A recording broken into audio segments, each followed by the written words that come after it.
Hello, fellow Raiders. I hope everyone's having a wonderful Sunday. It is Super Bowl Sunday, and I thought I'd do a little video in a kind of like weekly video series of different topics. But today I was going to talk about champions that I kind of regret building and wish I had done something else with. Before I get into that, a little bit of side news. What's going on in the game? They've had a couple tournaments lately that ended where we were able to get some void shards from each one using these faction-specific teams, which is great. I've been grinding gear for the most part. Otherwise, farming masteries. We're on a 10x weekend, which not really interested in doing. So I'm not. And then they also decided to greatly buff the Doom Tower, which was pretty terrible for me, but they've made the spider boss a lot harder. I kind of just brute force my way through the Scarab Lord right now. So anyway, next weekend there's going to be a fusion, so that'll be fun. I'll probably talk about that more once the fusion's actually happening. But on to the topic of today's video. So I've built a number of champions for the last couple of years where I kind of look back at them and I go, that was a bad idea. I guess we'll start with the start. If you were an early game player and you didn't pick Gale, you picked wrong, apparently. I was one of those players that picked wrong and didn't really decide to go back and switch it up at all, so I never did. I just stuck it out, and I would say that's a mistake. If you are playing the game early on, or you're thinking about starting a new account, everyone's going to tell you go with Kale, and I would recommend you go with Kale. I've used Aethel in Faction Wars. She was my early clan boss weekend, but yeah, I would say if I could just wave a magic wand and turn this into a Kale, I would do that. And that's a mistake probably a bunch of players make because they don't know any better when they start the game. Moving on to another character that seemed good at the time, but wasn't really that good, was Kalia. Gear is pretty questionable, but that's another one of those who's almost famous for looking great on paper, and then a new player, it's like, oh, not that good.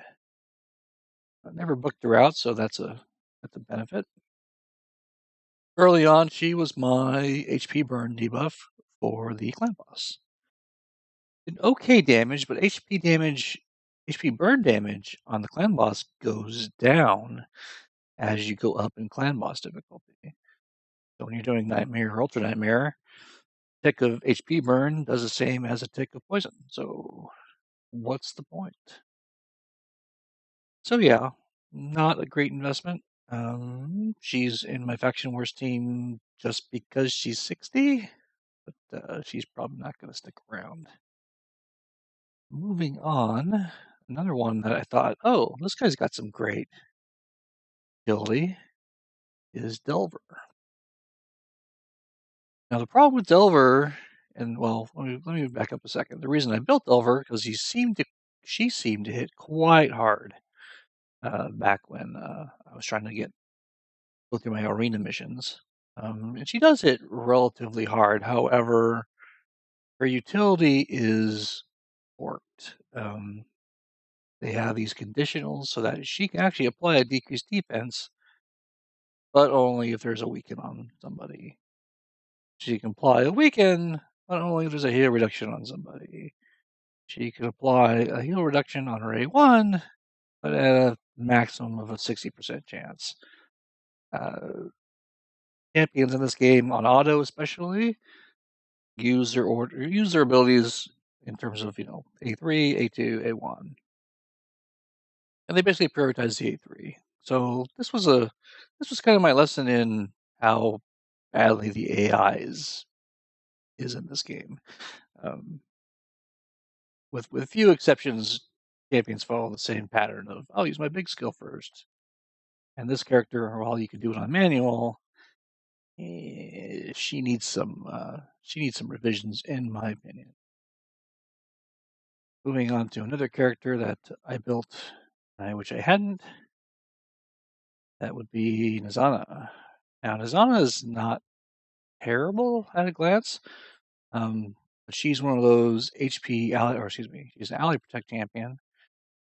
It has a decent ally protection skill. But not only does she put ally protect on her champions, she also puts a shield buff on herself to eat that damage. She'll also do a 75% chance to place decrease attack. It's not bad, but she might be the worst option among ally protect champions in the game currently. Even originally, she was an okay choice for that role, but over the time I've played this game, there are just better choices, unfortunately. Using a shield set and some off pieces because I was using her in Faction Wars. Because my Demon Spawn faction is probably my worst faction. But and the shield set was there just to let me survive all the Valkyries on stage 21, because they hit everybody pretty hard. But yeah, if I had to do it again, I would not build a Nizana. There are better options. Speaking of defense-oriented champions, I also built the Crimson Helm. It was another one of those where, at least to a newer player, this seems like a great skill. I'm gonna fire off this Vile Tongue. It's gonna provoke and do a bunch of damage, and it's gonna put block damage on myself for a turn. If you were doing campaign, you kind of run into this, and you go, "Oh, that's annoying. Maybe I should build one for myself." It also does a decreased attack on the A1. And early game, I really needed a decreased attack for Clan Boss, so I did try her a few times in Clan Boss, but the percentage chance is just too small, and it's for one turn. Not great. And then she has this Revive Undeath, increased defense buff that she puts on everybody. It isn't bad, it's on a 4-turn cooldown, but it doesn't do anything else. HP in dungeons.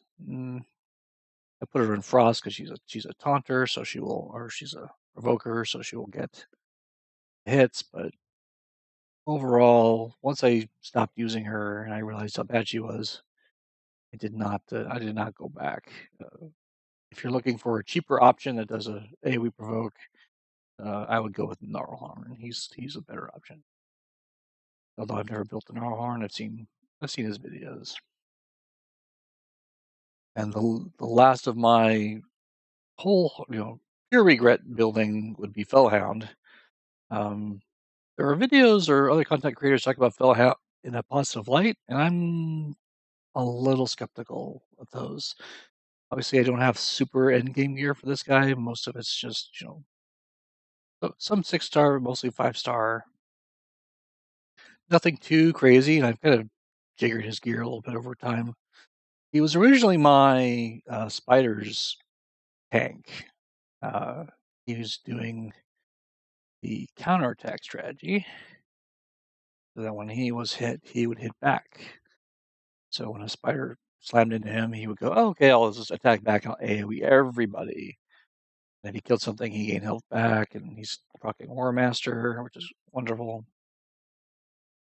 That strategy works up until I think it was 17 or 18 spiders dungeon, and then he was kind of you're kind of out of luck. You kind of had to go with the HP burn or the max HP approaches. You have to use someone like Cold Heart to finish off the spider dungeon. I kept him around and I've used him for Faction Wars, but on auto, he just sits there. He'll just go, "Oh, I spam heal. Oh, I spam deflect on the leader." Like, that's a really bad AI. Kind of like Delver's problem is he'll just put deflect on your leader. He'll put block damage up, and he doesn't think of, "Oh, maybe I should put it on the guy who's at 10% health." Nope, he doesn't consider any of that stuff. So Fallenhound's another one where I kind of, if I had to do it again, I'd probably take a hard pass on him just because he hasn't worked out for me. Now, those are kind of the ones that I just regret building entirely. If I could swap them from others, I probably would, but there's no mechanism to do that. Next, there's a few champions I wanted to mention that were good at the time, but they've become obsolete as the game has kind of added more champions to the game. And chief among those was Juliana. Juliana is great for the, or I shouldn't say great, but she brings poisons and HP burn. And for the clan boss damage, these are in the early game. Poison and HP burn deal a ton of damage to the clan boss. And so Juliana was my original poisoner. Unfortunately, she's eclipsed by Occult Brawler, who I have, as well as Frozen Banshee, who I also have. And so Juliana just is a tag along on my Faction Wars team these days, and that's about it. She's still kind of defensive. I think I swapped her gloves for crit damage. I was trying to see if she could actually hit a little harder. She doesn't hit that hard, unfortunately. I never built Romero, so I don't have her ignore 50% defense, which that would give you one skill that hit really hard, but 5-turn cooldown, that's really hurts as well. I'd probably have to do something like Reflex Gear or Relentless Gear to make her ramp up. But again, just not doing it these days. And the same theme of looking for clan boss utility and not really finding it would be Padma. Padma is actually a pretty solid champion overall, but she's kind of like a jack of all trades and master of none problem. Her biggest draw is this decreased attack. It's guaranteed. All you gotta do is crit, and it'll put it up there for you, which is wonderful. But it doesn't really bring too much more other than you can decrease accuracy, which might be good in certain situations, and you can steal buffs. So these are all good utilities. They're just not great utilities. She's just kind of average champion for me, and she does faction wars, and that's about it.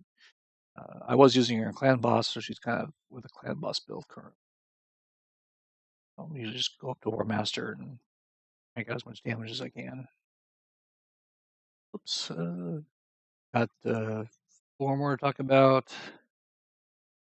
Next one is Mr. Coffin Smasher. When he came out, he was very popular. Again, same reason for Padma. That brings the decreased attack. Pretty good chance because it's 3 hits. Excuse me. Also brings a HP burn, which isn't nothing. And then she has this passive decreasing damage from AoE attacks, which is actually pretty decent. Good for an early game decrease down or attack down champion. But he kind of gets eclipsed by who I'm using currently. I'm using Sepulchre and J-Reg, so he was good at the time, but he's been outclassed. And then one of the legendaries on the list where I'm kind of thinking, why did I do it? Not terribly thrilled with Verkamkar. He was the first classic fusion after fragment fusions were introduced. And the only reason I even got him was I managed to pull all of his components, all of his ingredients to fuse them on a 2x event for Ancients on the last day. So I pulled all the champions and I was like, oh, I guess I should fuse them. So I did, put him in some gear. He sort of helped with Faction Wars.